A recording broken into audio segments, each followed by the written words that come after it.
VBR पाठशाला के छात्र छात्राओं को शुभोदय। 10वीं कक्षा के छात्र छात्राएं हिंदी पाठ्य पुस्तक को लिए।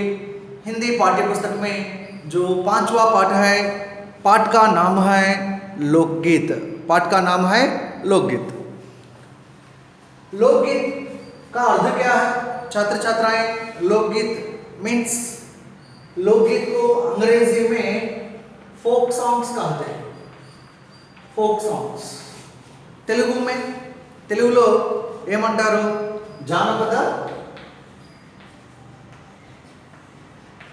గీతాలు, జానపద గేయాలు లేకపోతే జానపద గీతాలు। ठीक है छात्र छात्राएं, 5वां पाठ है लोकगीत। लोकगीत कैसा पाठ है? पहला प्रश्न है, लोकगीत कैसा पाठ है? लोकगीत ఎటువంటి పాఠం? लोकगीत एक गद्य पाठ है, इट्स अ प्रोज लेसन। गद्य पाठ है। गद्य पाठ में किस विधा से संबंधित पाठ है? गद्य पाठलो, गद्य भागंलो ఏ పద్ధతికి చెందినటువంటిది? For example, before we studied one prose lesson, Idgah हम पढ़ चुके हैं।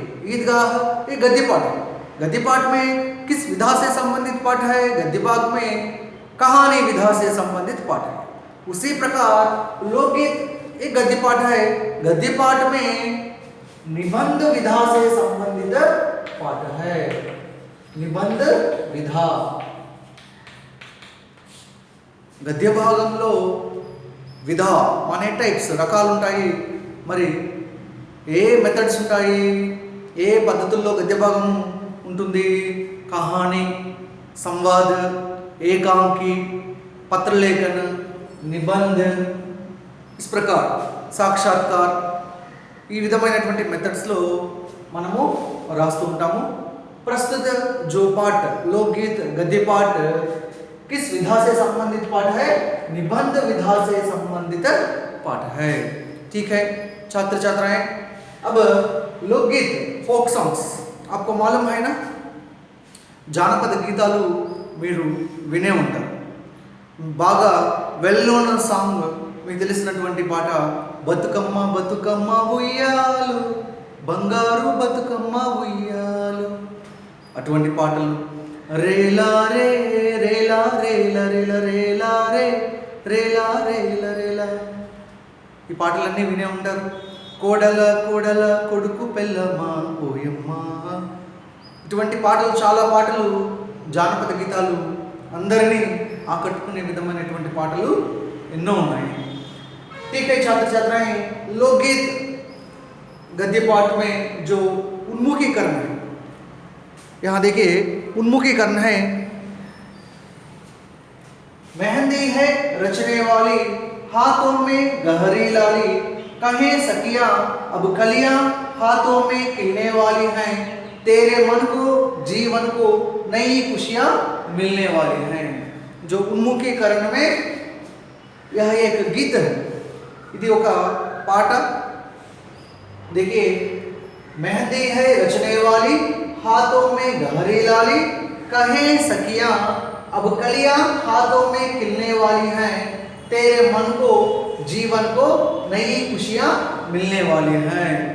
विवाह के पहले जो गाने वाले गीत होते हैं, మరి వివాహానికి ముందు పాడేటువంటి పాట। స్నేహితులందరూ కూడా మరి కలిసి పాడుతూ ఉంటారు। ఏమని పాడుతూ ఉంటారు?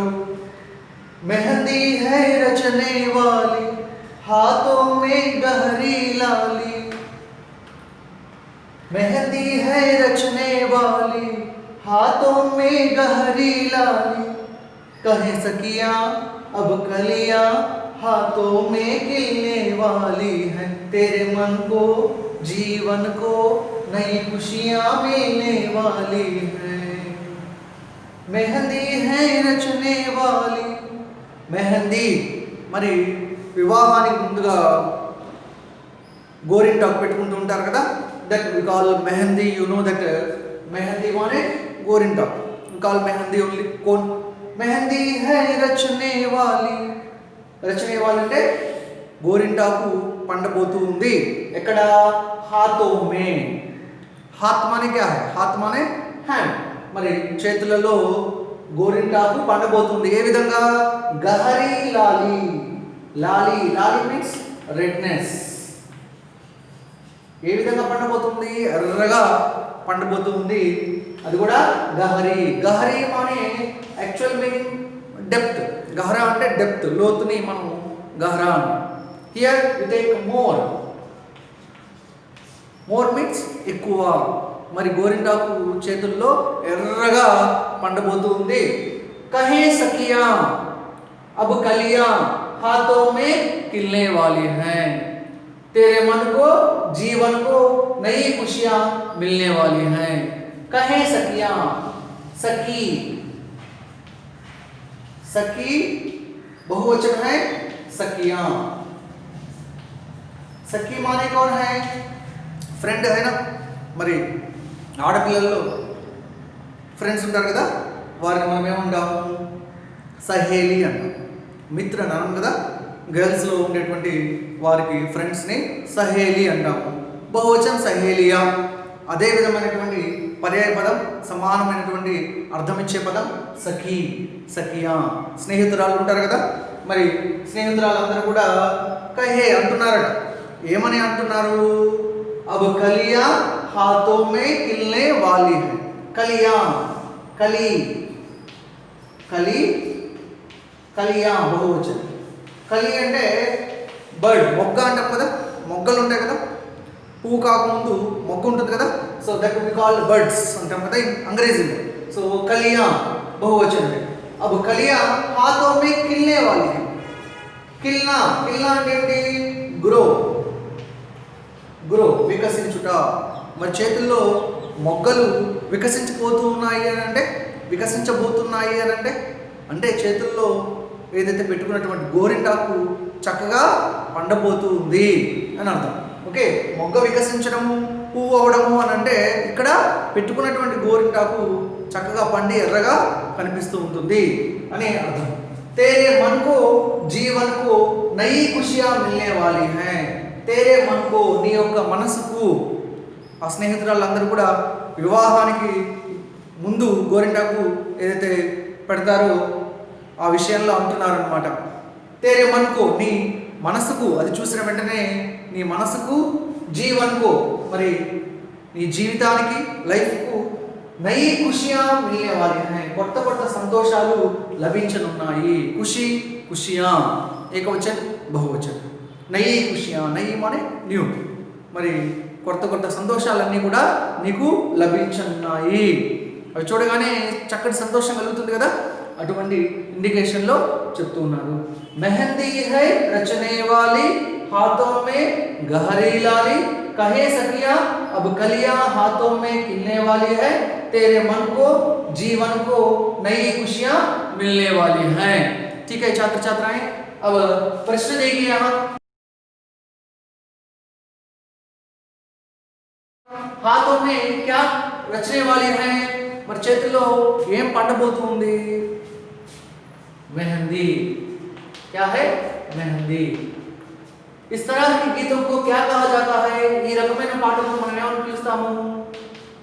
लोकगीत कहते हैं. लोकगीत कहा जाता है.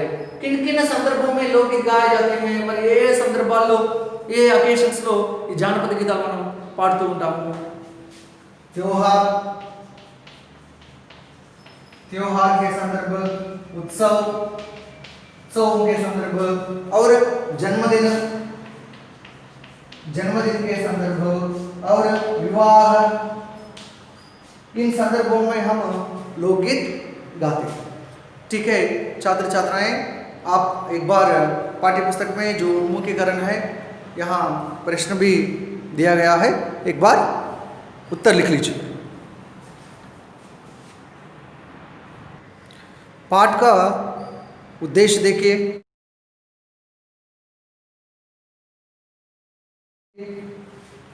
लोकगीत पाठ का उद्देश्य है छात्रों को निबंध लिखने की प्रेरणा देते हुए निबंध शैली से अवगत कराना, भाषा के मनोरंजक रूप से छात्रों की अभिरुचियों, दक्षताओं के साथ साथ उनका सर्वांगीण विकास करना, और लोकगीतों के सृजन के लिए प्रेरित करना इस पाठ का उद्देश्य है।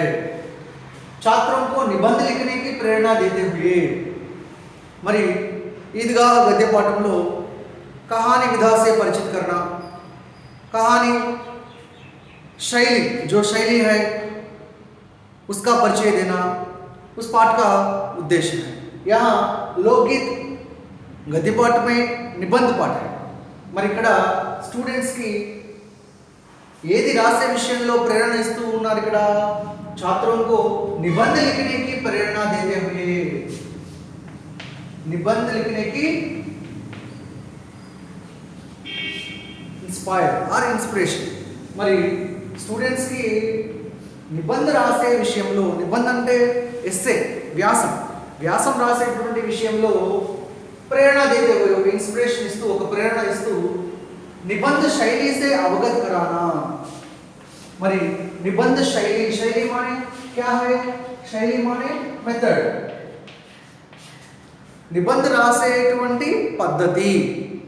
మరి కహానీ రాసేటువంటి పద్ధతిని మనం ఈద్గా పాఠంలో చదివాం। అదేవిధంగా లోక్గీత్ పాఠంలో నిబంధన ఎలా రాస్తాము, ఎటువంటి మెథడ్ని మనము ఇందులో ఉపయోగిస్తాము అనేటువంటి దాని గురించి కూడా తెలియజెప్పడం। अवगत कराना माने क्या है? ज्ञान दिलाना, इसकी जानकारी देना। మరి निबंध शैली से अवगत कराना। नेक्स्ट, भाषा के मनोरंजक रूप से, मनोरंजक माने क्या है? मनोरंजन कहते हैं, ఎంటర్టైన్మెంట్, వినోదాత్మకత అంటాం। మరి పిల్లలకు వినోదం అంటే ఎంతో ఇష్టం। మరి అటువంటి భాషను, భాషాకే మనోరంజక రూప్ సే, ఎటువంటి భాషను ఉపయోగించడం? ఇక్కడ మనోరంజక్, మనోరంజక్ అంటే వినడానికి చాలా సంతోషంగా అనిపించేటువంటిది, వినోదాత్మకమైనటువంటి భాషను ఉపయోగిస్తూ छात्रों की अभिरुचियों दक्षताओं के साथ साथ उनका सर्वांगीण विकास करना। మరి చక్కటి వినోదాత్మకమైనటువంటి భాషను ఉపయోగిస్తూ छात्रों की अभिरुचियों, మరి స్టూడెంట్స్ యొక్క అభిరుచియో, అభిరుచియో माने क्या है? టేస్ట్ का, టేస్ట్ అంటే ఏంటి? టేస్ట్ అంటే ఒక్కొక్కరికి ఒక్కొక్క టేస్ట్ ఉంటుంది।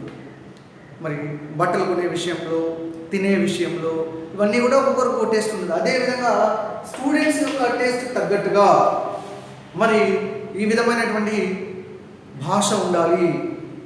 ఏదైతే పిల్లలకు బాగా రుచి कहते हैं, ఓకే, ఈ విధమైనటువంటి భాషలో ఉంటే వారు బాగా సంతోషపడతారు, బాగా చదువుతారు కూడా। అటువంటి స్టూడెంట్స్ యొక్క అభిరుచికి తగ్గట్టుగా దక్షతాओं के साथ साथ, దక్షత माने क्या है? స్టాండర్డ్స్। మరి స్టూడెంట్స్ యొక్క స్టాండర్డ్స్ ఉంటాయి, విద్యార్థుల యొక్క స్థాయిని బట్టి దక్షత माने స్టాండర్డ్స్, 6th క్లాస్ స్టాండర్డ్స్, అదేవిధంగా 7th 8th according there standards. అదేవిధంగా ఇక్కడ కూడా 10th క్లాస్ విద్యార్థులు ఎవరైతే ఉన్నారో వాళ్ళ స్టాండర్డ్స్ తగ్గట్టుగా దక్షతాకి సాత్ సాత్ వాళ్ళ సామర్థ్యానికి తగ్గట్టుగా, కెపాసిటీ అంటాం, వారి సామర్థ్యానికి తగ్గట్టుగా ఉన్కా సర్వాంగీణ వికాస్ కన్నా, సర్వాంగీణ మానే ఆల్వేస్, అన్ని రకాలుగా వారిని డెవలప్ చేయడం ఒక ఉద్దేశం। ఫస్ట్ కాన్సెప్ట్ ఏంటి? छात्रों को निबंध लिखने की प्रेरणा देना। మరి స్టూడెంట్స్ కి నిబంధ రాసేటువంటి విషయంలో ప్రేరణ ఇవ్వడం ఒక ఉద్దేశం। మరొకటి ఏంటి? నిబంధ శైలి సే అవగత్ కరా, నిబంధ రాసేటువంటి పద్ధతి ఎలా ఉంటుందో దానికి సంబంధించినటువంటి నాలెడ్జ్ ఇవ్వడం రెండోది। మూడోది ఏంటి? భాషాకే మనోరంజక రూప్ సే छात्रों की अभिरुचियों और दक्षताओं के साथ साथ उनका सर्वांगीण विकास करना। మరి ఎటువంటి భాషను ఉపయోగించారు అంటే ఇక్కడ వినోదాత్మకమైనటువంటి భాషను ఉపయోగిస్తూ, చదవడానికి పిల్లలకు ఎంతో ఆనందంగా ఉండేటువంటి భాషను ఉపయోగిస్తూ ఆ భాషతో వారిని ఏ విధంగా డెవలప్ చేయాలని? छात्रों की अभिरुचियों दक्षताओं के साथ साथ, మరి స్టూడెంట్స్ యొక్క అభిరుచికి తగ్గట్టుగా, వారి టేస్ట్కి తగ్గట్టుగా ఈ విధంగా ఉంటే బాగుంటుంది చదవడానికి అని వాళ్ళ యొక్క టేస్ట్ ఉంటుంది కదా, వారికి తగ్గట్టుగా छात्रों की अभिरुचियों दक्षताओं के साथ साथ వాళ్ళ యొక్క స్టాండర్డ్స్ తగ్గట్టుగా, వారి యొక్క కెపాసిటీ సామర్థ్యానికి తగ్గట్టుగా ఉండి ఉన్కా సర్వాంగీణ వికాస్ కన్నా, వారిని అన్ని రకాలుగా డెవలప్ చేయడం అనేది కూడా ఈ పాఠం యొక్క ఉద్దేశం। और लोकगीतों के सृजन के लिए प्रेरित करना। सृजन, सृजन माने क्या है? सृजन माने क्रिएट, సొంతంగా రాయడం. మరి జానపద గీతాలను సొంతంగా రాసేటువంటి విషయంలో కూడా ప్రేరితకరణ, అటువంటి విషయంలో కూడా ప్రేరణ ఇవ్వడం, అటువంటి విషయంలో వారిని इंस्पायर చేయడం కూడా ఈ పాఠం యొక్క उद्देश्य, इस पाठ का उद्देश्य है. उद्देश्य क्या है? छात्रों को निबंध लिखने की प्रेरणा देते हुए निबंध शैली से अवगत कराना, भाषा के मनोरंजक रूप से छात्रों की अभिरुचियों दक्षताओं के साथ साथ उनका सर्वांगीण विकास करना, लोकगीतों के सृजन के लिए प्रेरित करना इस पाठ का उद्देश्य है. छात्र छात्राएं, आप एक बार पाठ्य पुस्तक में जो उद्देश्य है एक बार पढ़िए, ओके, और सीखना चाहिए, सबको सीखना चाहिए.